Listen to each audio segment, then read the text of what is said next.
Reading from Srimad Bhagavatam, Canto 3, Chapter 21 and Text 12. Jata harshopatanmudna shithau labda manorataha girbhistvabhyagrunat priti swabhavatma krutanjalihi. Translation and purport by His Divine Grace A.C. Bhaktivedanta Swami Srila Prabhupada. Translation: When Kardama Muni actually realized the Supreme Personality of Godhead in person, he was greatly satisfied because his transcendental desire was fulfilled.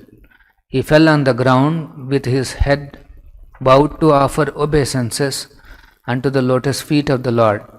His heart naturally full of love of God, with folded hands, he satisfied the Lord with prayers.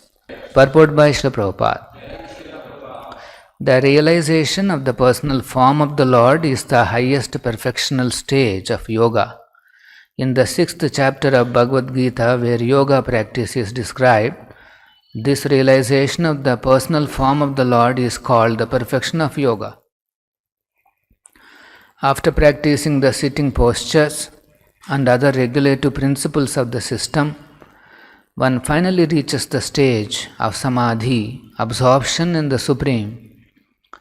In the samadhi stage, one can see the Supreme Personality of Godhead in his partial form as Paramatma, or as he is.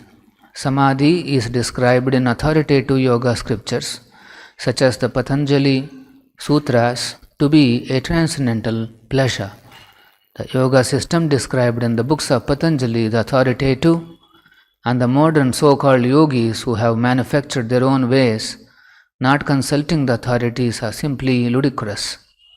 The Patanjali yoga system is called Ashtanga Yoga. Sometimes impersonalists pollute the Patanjali yoga system because they are monists. Patanjali describes that the soul is transcendently pleased when he meets the super soul and sees him. If the existence of the super soul and the individual is admitted, then the impersonalist theory of monism is nullified. Therefore, some impersonalists and void philosophers twist the Patanjali system in their own way and pollute the whole yoga process. According to Patanjali, when one becomes free from all material desires, he attains his real transcendental situation, and realization of that stage is called spiritual power. In material activities, a person engages in the modes of material nature. The aspirations of such people are 1. To be religious, 2. To be economically enriched, 3. To be able to gratify the senses, and at last 4. To become one with the Supreme. According to the monists, when a yogi becomes one with the Supreme and loses his individual existence, he attains the highest stage called Kaivalya. But actually, the stage of realization of the personality of Godhead is Kaivalya, the oneness of understanding that the Supreme Lord is fully spiritual, and that in full spiritual realization one can understand that he is the Supreme Personality of Godhead, is called Kaivalya, or in the language of Patanjali, realization of spiritual power. His proposal is that when one is freed from material desires and fixed in spiritual realization of the self and the super self, that is called Chit Shakti. In full spiritual realization, there is a perception of spiritual happiness, and that happiness is described in Bhagavad Gita as the supreme happiness, which is beyond the material senses. Trance is described to be of two kinds, samprajñata and asamprajñata, mental speculation and self-realization. In samadhi or asamprajñata, one can realize by his spiritual senses the spiritual form of the Lord. That is the ultimate goal of spiritual realization. According to Patanjali, when one is fixed in constant realization of the supreme form of the Lord, one has attained the perfectional stage as attained by Kardama Muni. Unless one attains this stage of perfection, beyond the perfection of the preliminaries of the yoga system, there is no ultimate realization. There are 8 perfections in the Ashtanga Yoga system. One who has attained them can become lighter than the lightest and greater than the greatest, and he can achieve whatever he likes. But even achieving such material success in yoga is not the perfection or the ultimate goal. The ultimate goal is described here. Kardama Muni saw the Supreme Personality of Godhead in His eternal form.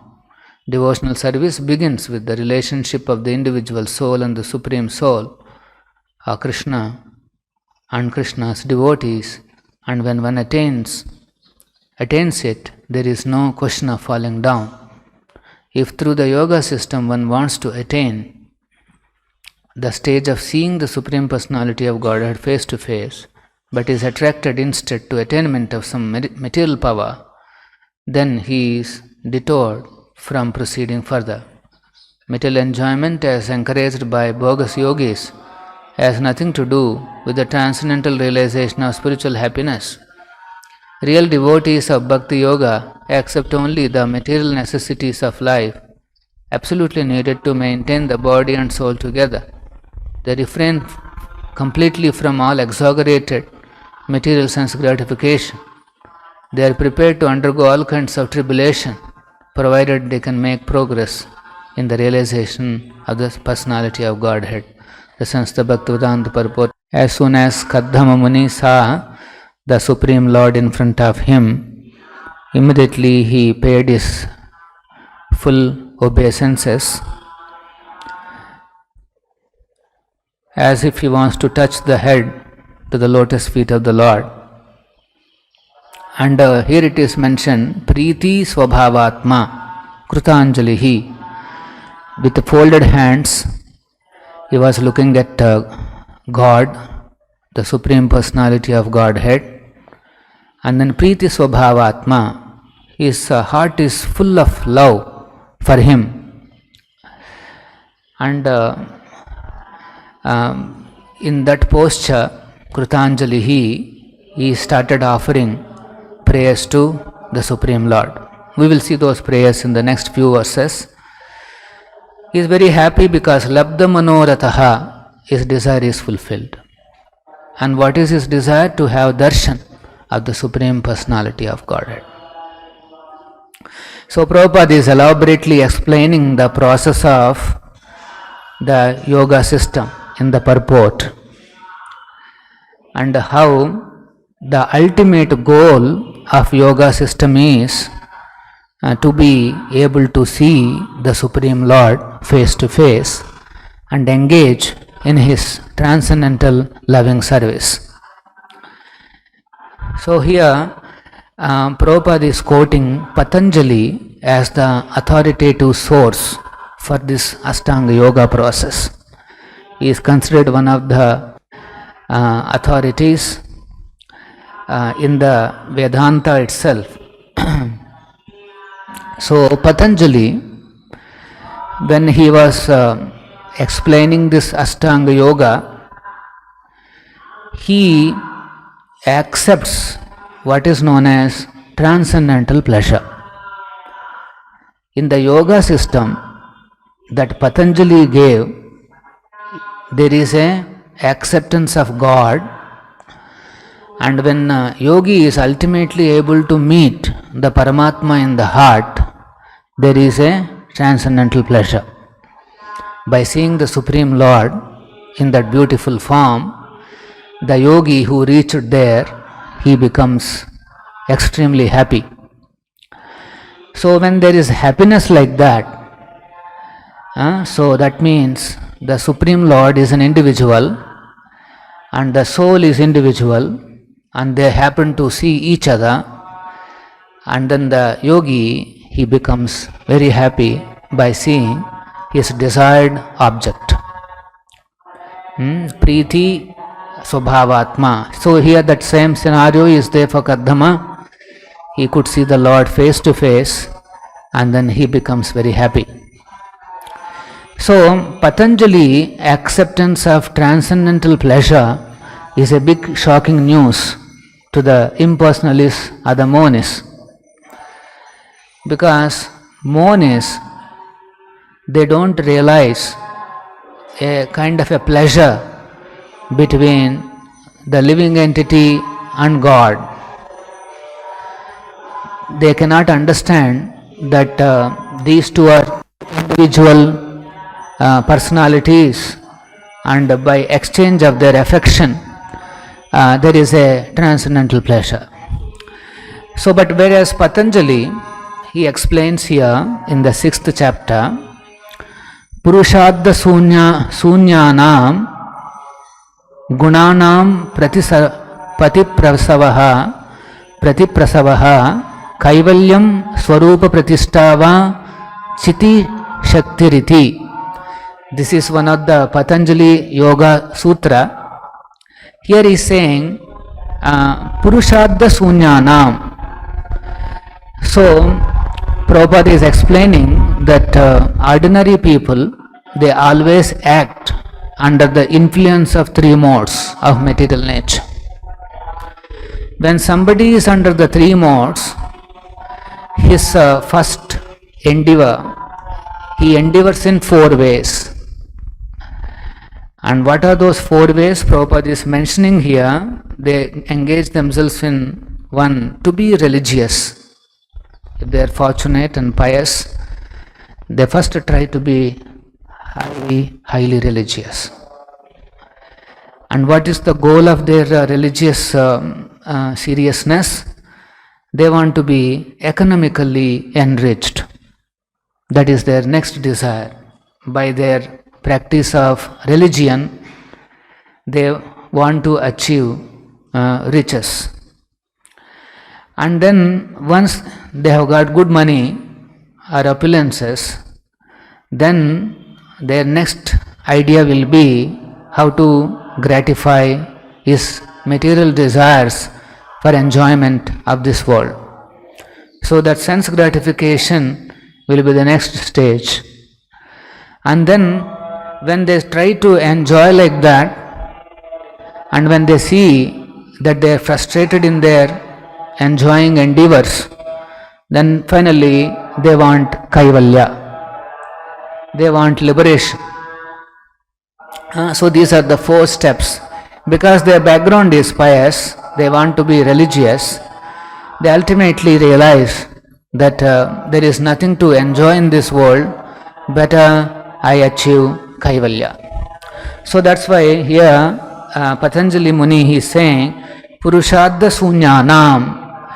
In order to reach the kaivalya stage, one has to, Purushadha means these four, whatever we have read.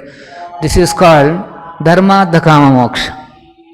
This is chaturvidha purushadhas. So the Purushadha sunyanam, one has to go beyond. Gunanam prati prasavaha, they have to go beyond these modes. Any tinge of a little bit of material mode again pushes the living entity into pursuing purushadhas, dharma, artha, kama and moksha. They will go on. And then kaivalyam swarupa pratishta. Now Patanjali Muni is saying kaivalyam. So Prabhupada is saying here, he is saying the impersonalists, they take advantage of this word called kaivalyam. They say kaivalyam or moksha means to become one with the Supreme Lord. Radha Govinda. They want to become one with the Supreme Lord. But here he continues to say Swarupa Pratishta. The living entity will be situated in its Swarupa. So Patanjali Muni is accepting the individuality of the living entities. And so he is saying, after Kaivalya what will happen? Swarupa Pratishta, and Chiti Shakti is referring to a spiritual energy called Chit Shakti. This we know this Sat, Chit and Ananda. The Chit is coming under Chit Shakti.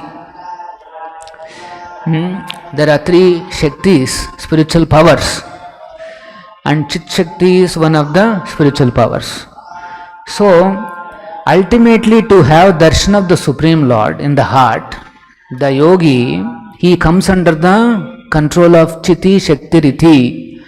He realizes the spiritual power. That's what Prabhupada is saying here. Having the darshan, Kaivalya, is also known as spiritual power. Realization of the spiritual power of the Supreme Lord. These are all very technical words. Realizing the energy, spiritual power of the Lord means Lord is individual and he has lot of potencies. And one of the potency is this Chiti Shakti. Chit Shakti is there. So Prabhupada is saying that in this Shakti, when somebody comes under the spiritual energy, he experiences the transcendental pleasure. Mahatmanastu mam padda daivim prakritim ashrita. When somebody comes under the spiritual energy of the Supreme Lord, then he enjoys the transcendental pleasure. So, Prabhupada is explaining, based on this Patanjali Yoga Sutra, that Kaivalyam doesn't mean that individuality of the person and the Supreme Lord is nullified. No. Because there is a pleasure, that means there has to be two persons and there is an exchange of love, so that's why there is a pleasure. But in monism, if everybody is merged into one person or one supreme power, then there is no question of this kind of a transcendental pleasure between two personalities. So that's the key points Prabhupada is explaining in these purports. And he is, so to say, he has nullified the impersonal view that the Kaivalya refers to impersonal liberation. Actually, this theme we keep on seeing in Prabhupada's purports. Again and again, Prabhupada reminds us that this word Kaivalya or liberation doesn't refer to merging into ultimate supreme. So, here also same thing he repeats. This spiritual happiness or transcendental pleasure is the final conclusion of yoga system. How to attain this transcendental pleasure in association with the Supreme Personality of Godhead. This is the target of the yoga system. And in hope of attaining this transcendental pleasure, we see in the history of Bhagavatam, so many great personalities, they give up all their material facilities and all their material ambitions.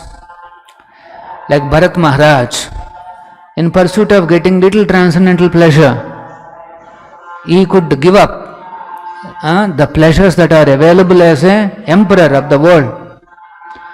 It is said in Bhagavatam that he left the palace and his all the paraphernalia of enjoyment, just like one gives up the stool that he has passed.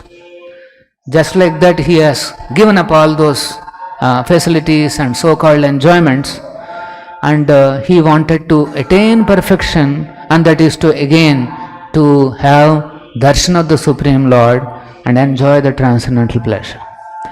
There is so much of importance is given to this experience of transcendental pleasure in the spiritual life, because only by experiencing that pleasure one will be able to give up the lower pleasures.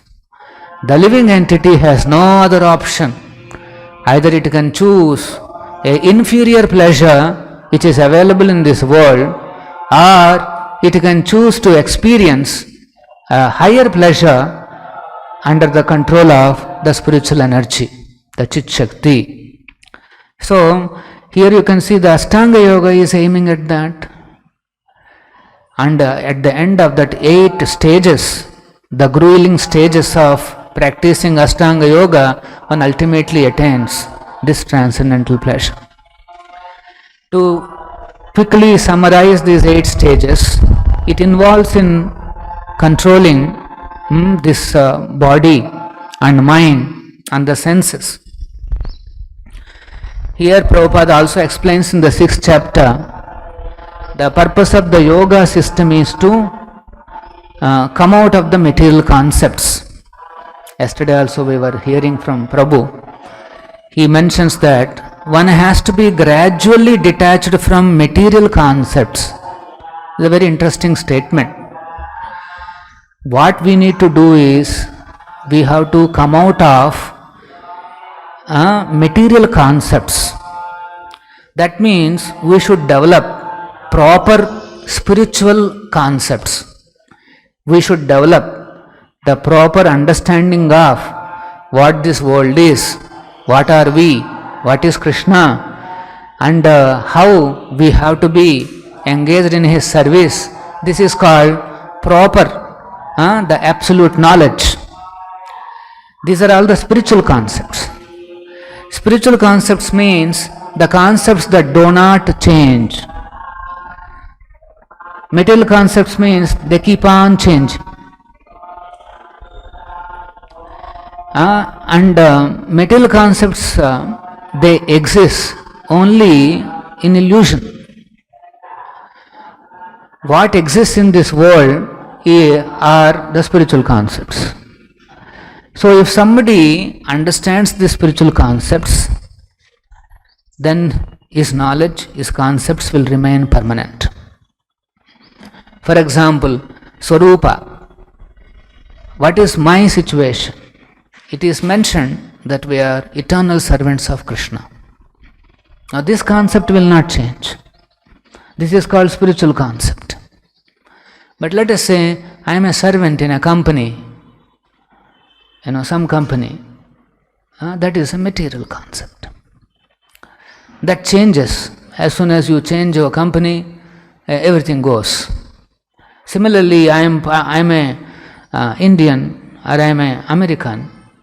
This is a material concept. Now this keeps changing and this doesn't remain permanently. Even if in this life we are an Indian, and because if somebody is continuously hating some other nation, next life he may be part of that nation, because in the last moment he will be thinking about that nation in an inimical way. Then he can be born into that nation. Then his concept changes. Then he becomes, say, a Pakistani, and he starts hating India. It goes on like that. So devotees should not derive pleasure in the material concepts. This is yoga system. One should not derive any pleasure with material concepts in mind. One should not be attached to the material concepts, because we derive pleasure in knowledge.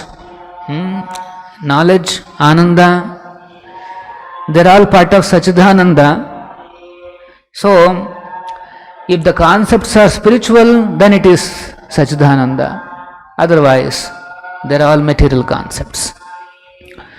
So, devotee who realizes that Swarupa Sthiti, that is, I am an eternal servant of Krishna, then, and he derives pleasure in that concept of being a servant of the Supreme Personality of Godhead, and in that concept he is trying to serve the Lord, and then he derives pleasure in that, then Prabhupada says, such a devotee, there is no question of falling down.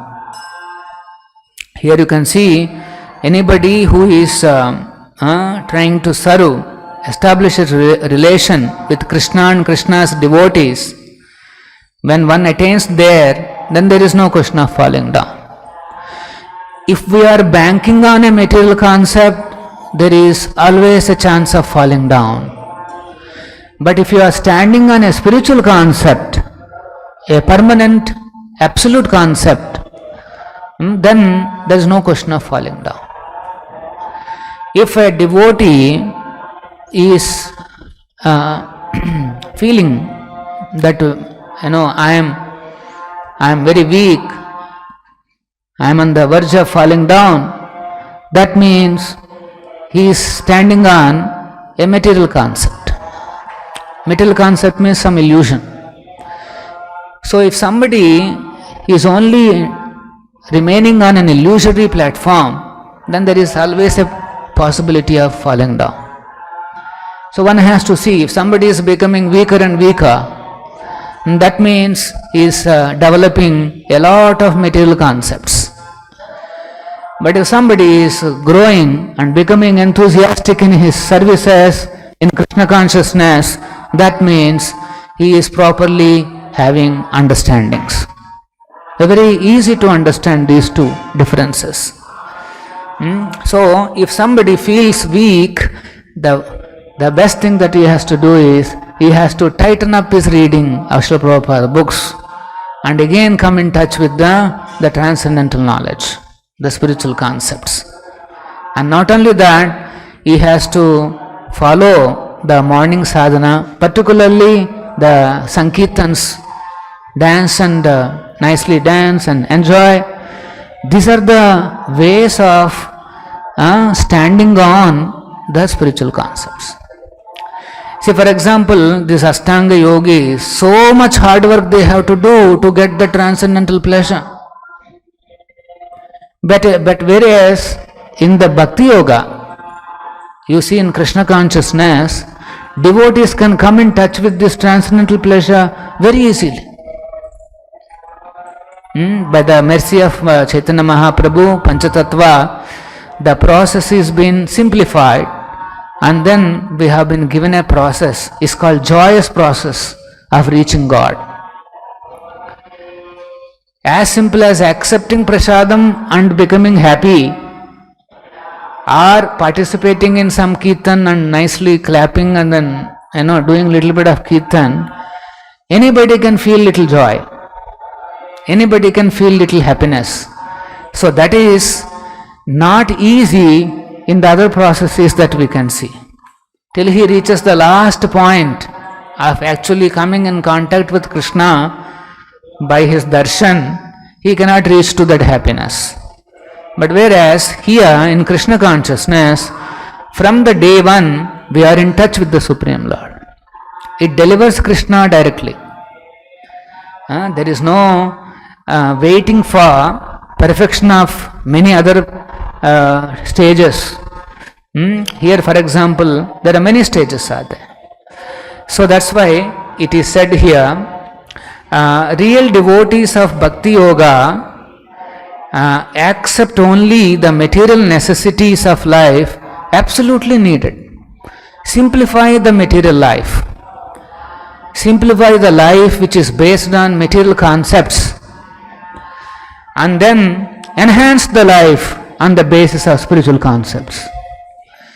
A devotee becomes rigorous in implementing the transcendental knowledge that he has understood from Srila Prabhupada books. The meditation of devotees is that, if I am servant of Krishna, what should be my response here in this circumstance? If I am servant of Krishna, how should I do my service? If I am servant of Krishna, how should I listen to Prabhupada? How should I listen to a class? If I am servant of Krishna, how should I behave? How should I value? This is his thinking. A devotee's meditation, he also does meditation, but his meditation is, I am servant of Krishna. This is the beginning point. Devotees are continuously wanting to remain on the platform of being a servant of Krishna, Guru and Krishna. His calculations are coming out of that particular point. I am servant of Guru and Krishna. If I am servant of Guru and Krishna, what is my response here? How should I deal with somebody else?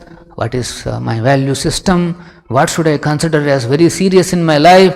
What is very important to me if I am servant of Guru and Krishna? This is his meditation. A devotee who develops that kind of a interest in to remain on that platform of being a servant of Guru and Krishna, then he becomes increasingly happy and advanced in his Krishna consciousness. The symptoms are, one has to advance in his knowledge, in his happiness, and then simultaneously get detached from the material concepts and the material pleasures. These are the symptoms of advancing in Krishna consciousness. One should be eager to enhance his knowledge and pleasure based on spiritual concepts or Krishna conscious concepts. This is very important. So yoga system is to give up, to be detached from material concepts and enhance our understanding and practice of the spiritual concepts. We'll stop here. Srila Prabhupada ki jai, Srimad Bhagavatam ki jai.